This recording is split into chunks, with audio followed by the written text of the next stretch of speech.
So these are my top 5 best ETF investing picks that I'll recommend for beginners. At number 5, we have VOO, which is an index fund that tracks the S&P 500. And I chose this one due to how it has an extremely low expense ratio of about 0.03%, which means for every $10,000 that you have invested, you only pay an annual fee of just $3.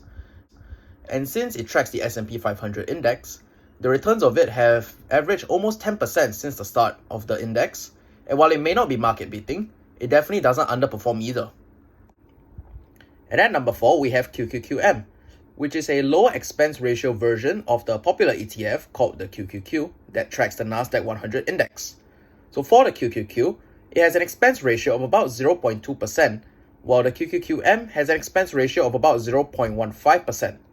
And while the expense ratio is the highest on this list, it has delivered market-beating performance with a compounded annual growth rate over the last 20 years of about 15.69% compared to the S&P's 20-year compounded annual growth rate of about 11.10%. And at number 3, we have VXUS, which tracks the international markets and excludes the US one, which this will allow for international diversification to avoid concentrating all risks into the US market. And while long-term it has underperformed the S&P 500 by a pretty large margin, I still think it's a pretty good ETF to hold in order to reduce risks and avoid being too concentrated into the US market. And at number 2, we have SCHD, which is my favorite dividend ETF, and it has a high dividend yield of about 3.79%. And while the performance may not be market-beating due to the dividend that it gives out quarterly, the dividend compounded annual growth rate on average over the last 10 years is about 10%.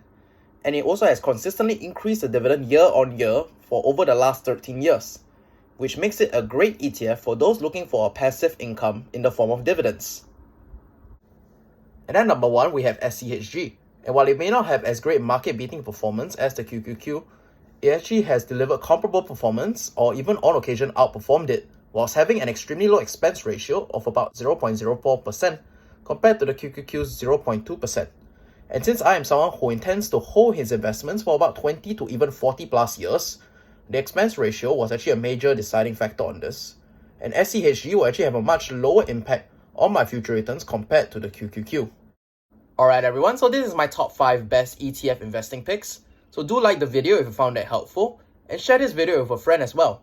And also comment down below what ETFs do you invest in.